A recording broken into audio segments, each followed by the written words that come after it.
What's up, guys? It's your boy Mac Mason here, and I'm actually back at it again with another video. So this will actually be my first, what's the word I'm looking for? Yu-Gi-Oh video. There we go. I'm super pumped about it, and I hope you guys are excited as well. Today we're gonna do something pretty simple, straightforward. I'm just gonna do a normal deck profile, just so you guys can see one of the decks I'm running. I have a few different decks that I run. You know, good times, bad times. We have a good time all the time. So first off, we're going to talk about the deck archetype that I'm running. Of course, I'm running a Monarch deck, as you could tell probably from the title. But yes, I am running a Monarch deck, and this is just for fun, just essentially because I have a friend. When me and my friends play, typically, we don't have too many. Like we don't play with Exes, we don't play with Synchros, we don't play with Links or Pendulums. So it's just straight normal, but we still run by the TCG rules, of course. But we try to keep it to the old stuff typically, or just, you know, I just feel like we just kind of feel like it's a little bit overwhelming for the fact like an Exes monster can have like 3 effects. And then a pendulum, you can pendulum summon all the time. Like it's too much. So we just keep it kind of simple. We bet, we have a good time, drink, and then we go out to the bars or whatever we're gonna do for that evening. So I decided to build this one because my friend likes to fusion summon and ritual summon all the time. So I built a Monarch deck so I could stop him. So first off, let's get off with the deck profile. So it looks like we have Mithra, the Thunder Vassal. I only put one in my deck, of course, so you can't have too many of these guys in your deck. I wish you could, but yeah, it is what it is. But this bad little mamacita right here, this girl right here, she is dope because she's in your hand, you can special summon her, and once you special summon her, sure, your opponent gets a token, but more than likely that token's going to be destroyed by the end of the turn, and you get to tribute summon a second time if you tribute her. Like what? But yes, 1 Mithra, I run her. 3 Edias, the Heavenly Squire. Definitely a good card, just because you can grab Monarch, Spell, and Trap cards from your graveyard once it's been sent to the graveyard. So it also includes tributes, which is pretty dope. And also, it helps you bring out Mithra. Boom, Mithra's there. Because of its effect, when it's special summoned, you can special summon 1/800 attack and 1000 defense monster from your deck and special summon onto the field. And obviously, the only thing that you could work with Mithra on that effect is if you operate using its other effect. You can tribute summon 1 monster during your main phase this turn. So let's go on to the next. So I'm actually gonna do a little bit of skipping around. So first, I'm gonna show you my 6 stars that I run. That way you guys can see that. 1 Reza, the Storm Monarch. Reza's lit. When this card is tribute summoned, you can target 1 card on the field. It's very good to like annoy the hell out of your opponent, and I love doing that. Just throwing whatever their favorite card is on top of their deck, and they gotta put it all back out onto the field all over again. I really like that effect. It's fun. I like it. So moving on, we're gonna do Delg, the Monarch. I don't necessarily play him too often, to be honest with you. He's not like one of the cards that is like a go-to card, but he's a very, very good card. You get to banish 2 cards in your opponent's graveyard and then remove them from play, obviously. And then you get to send a number of cards from the top of their deck to the graveyard. So you not only banish 2 of their monsters in the graveyard, like for example, what if they have Keeper and Keeper just keeps coming out? It's annoying as hell. Well, what I do is I go ahead and banish Keeper from the graveyard. Now maybe I'll banish a Blue Eyes, just, you know, obviously, you know, it's a dragon deck, so I banish a Blue Eyes, and then once I do that, I get to mill their deck, and then unless I get screwed and they just happen to have a Bluestone, then that would be a problem, but hopefully we throw some Maidens in there. Next up, we have 2 Chaos Shadow Monarchs. Really, really great card.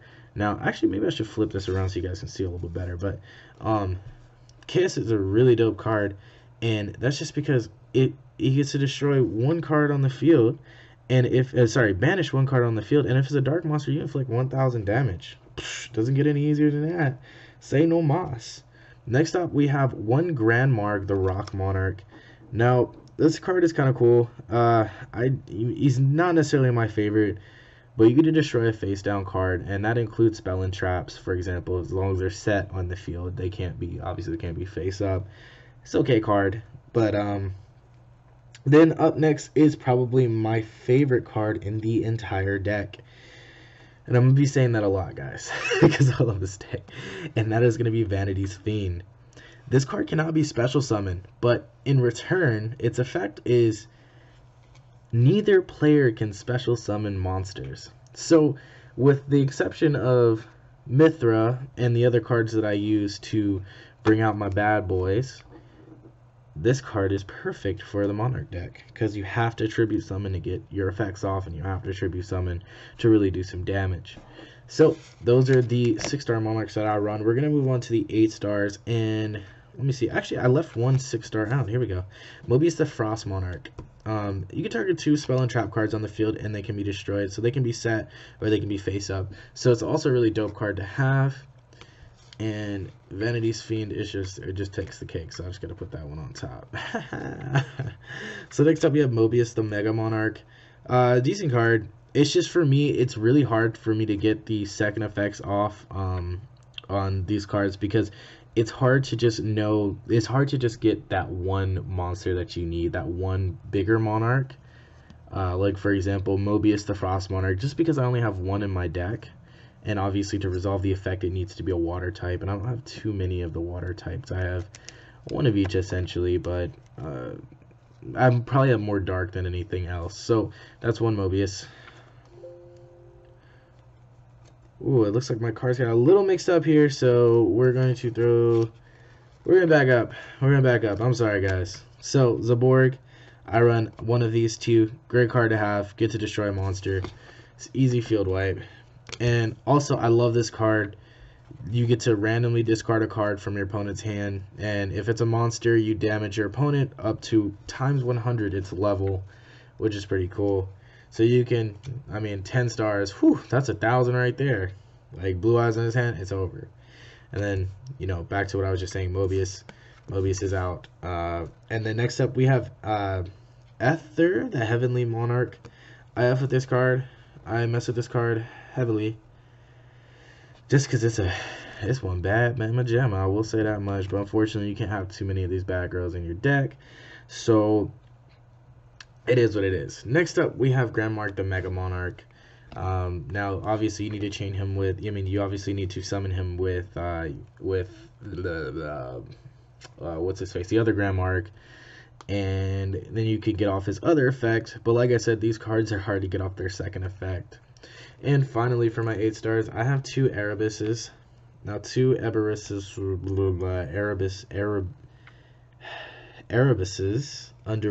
the Underworld Monarch. There we go. English, Mac. Do you speak it? A little bit. So moving forward, I like this little bad girl right here. This bad boy. My bad, my man. I apologize for that. But he's a dope zombie.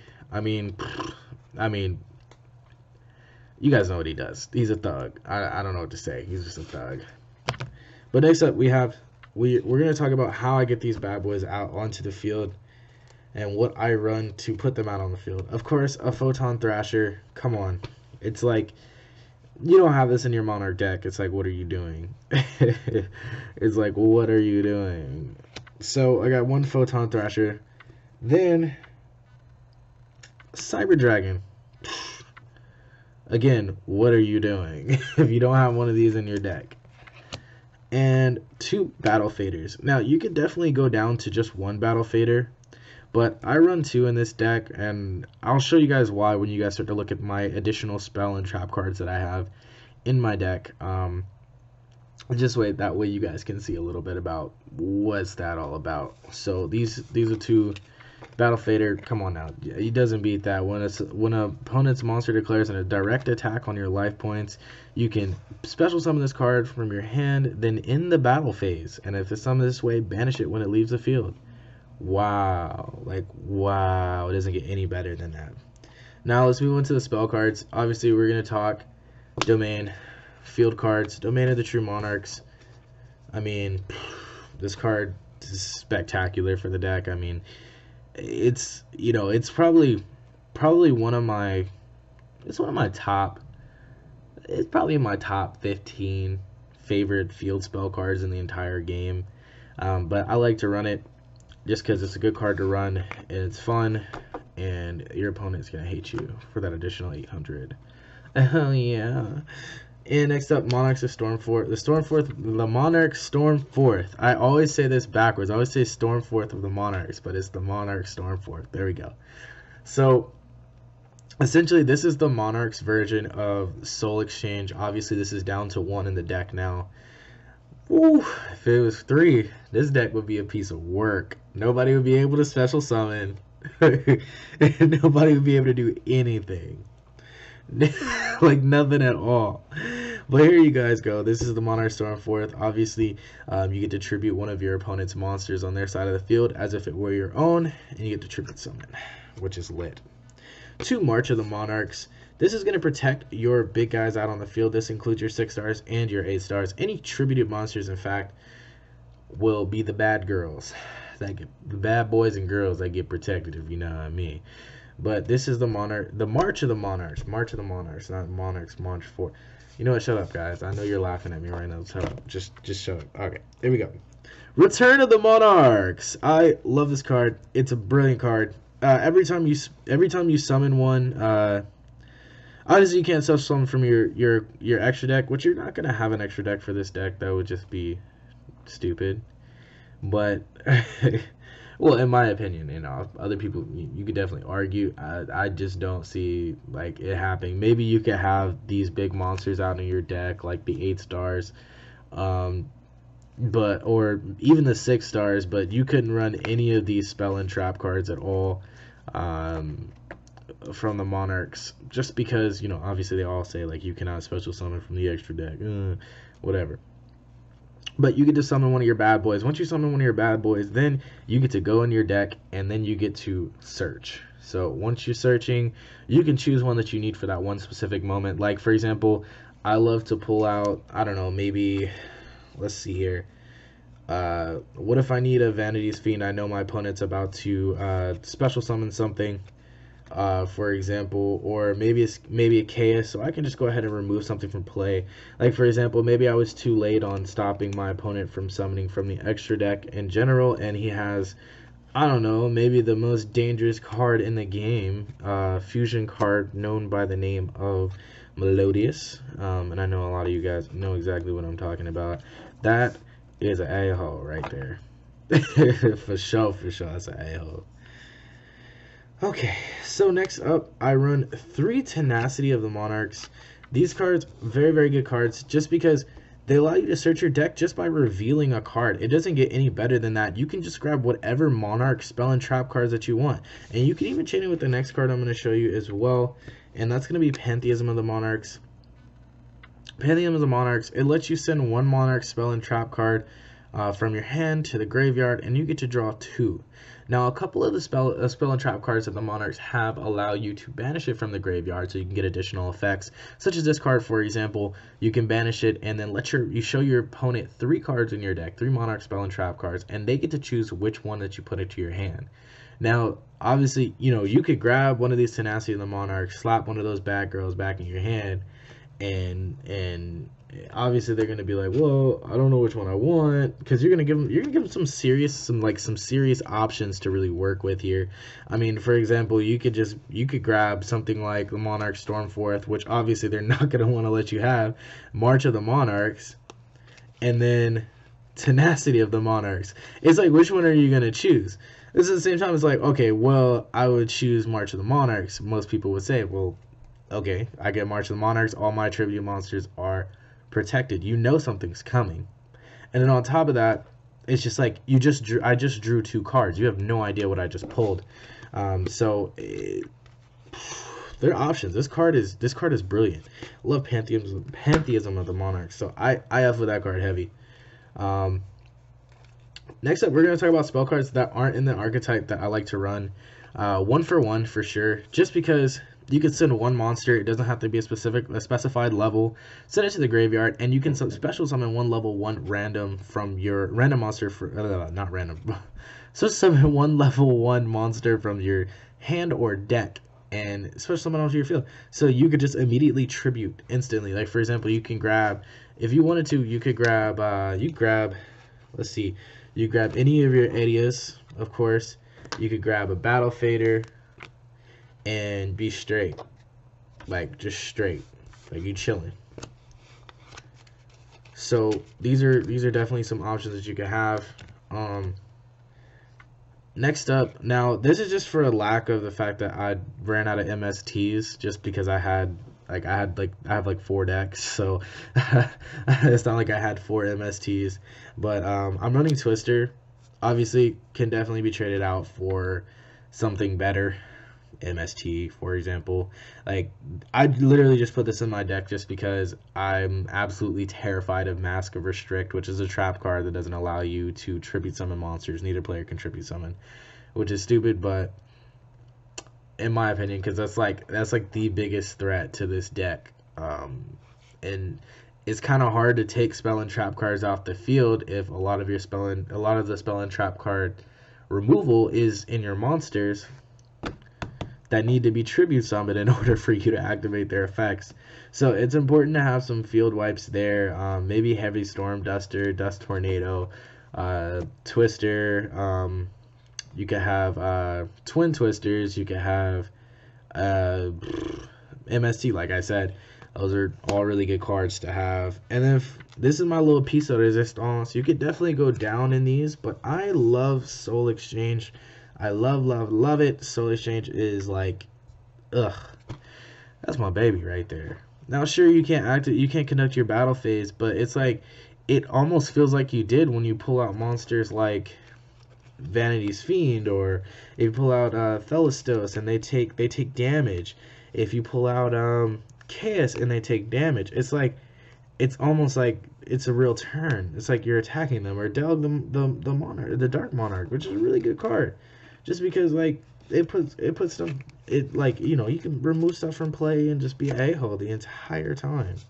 But those are the 5, there we go, I can count, guys. Those are the 5 spells cards that I run in this deck that are not, like, part of the archetype, so to speak. So those are just some of the things that I like to run there. Next up, we have trap cards. Now, I don't run too many trap cards, obviously, because you guys have seen all the cards that I'm running. It's a really fat deck already. I think I'm probably about 42, 43 right now. So, like I said, you could definitely take out one of the Battle Faders, take out 1 or 2 of the Soul Exchanges if you wanted to. And you could even take out... You could take out one of the Monarchs too, one of the 6 stars. I feel like they're not all necessarily necessary. And with my trap cards, you can definitely take out one of these as well. So first up, we have the Monarchs Erupt. I like this card, but I don't like it at the same time. Sure, you get to negate the effects of all face-up monsters on the field, except tribute summon monsters, which is really good, but typically... Yeah, it's a good card. It's a good card, but I prefer to use this in my graveyard. So I'm not use this for in my graveyard, but I prefer to activate this with Pantheism of the Monarchs and throw this bad boy out of my hand and keep it pushing that way. Next up, we have the Prime Monarch. I don't know what to say, guys. This is kind of like the perfect card. You get, once per turn, you can target 2 Monarch spell and trap cards in your graveyard, shuffle those bad boys into your deck, then draw 1 card. Like, what? And then wait, it's not even done yet. And when this card's in the graveyard, you can banish it to special summon as an effect monster, or excuse me, as to summon it as a monster, and it's no longer a trap card when you do this, which is even more cool. So you get to tribute summon with it, and it has 2400 defense. And I don't know what to say. It's just so good. But you can definitely run this in your deck, no problem. And then we have 3 of these. Obviously, you guys could go down to 1 or 2 of these. It doesn't really matter. I love the first Monarch. I don't know what to say. I love this card. I really do. I love this card. Like, it's a trap card that turns into a monster. You can tribute summon. I don't know what to say. That's just how it is. I mean, essentially, you guys know what it is. It's A1. You could literally run this card in any deck you wanted to run. You could definitely do it. Then next up we have Back to the Front. Now this I run Back to the Front just because, like, what happens if there's a field wipe and all my big boys are gone and I got Mirror Forced and my life is like, ugh. And I'm like, oh, that's right, I set my trap card. Let me flip this homeboy up. Special summon my bad boys in defense position on my opponent's end phase. I'll wait and let them think they have the upper hand. Special summon it, then I'll tribute summon. I don't know. Let's say Zaborg. Tribute summon him, and I get to destroy one monster on the field. It's real simple. It's a really good card. Back to the Front is really useful. I mean, and the picture is great. The artwork on the card's dope. And last but not least, we have Breakthrough Skill. This card, like, I mean, it speaks for itself. It's a beautiful card. You can pretty much use it to do anything you want, and it is definitely a blessing. I will say that much. It's definitely a blessing. It's definitely a blessing. Whew. Yeah, so Breakthrough Skill is just one of those cards that you put it in any deck. I don't know what to say, guys. Just you put it in any deck. You really can. But that's all I have to show you guys for the Monarch deck. Now, like I said, you guys can definitely take out a lot of different cards. This is just the one I'm running right now. More than likely, it'll eventually be adapted to fight against the new meta, but it's only a matter of time before I make some more changes to the deck, and just do some other things. Obviously, I plan on shrinking it some more just to get it down to the 40 cards. I just need to figure out, whether I want to take out the monsters or I want to do spell and trap cards. But there's a lot of different options you guys can definitely add to this deck as well and make it pretty sick. But thanks so much for watching, guys. I hope you guys are treating every day like a holiday and every meal like a feast. And if you haven't already, please like, comment, and subscribe. And I appreciate the viewage. I appreciate my fans. I appreciate all y'all my lovers. But all right, y'all, I am out. Deuces.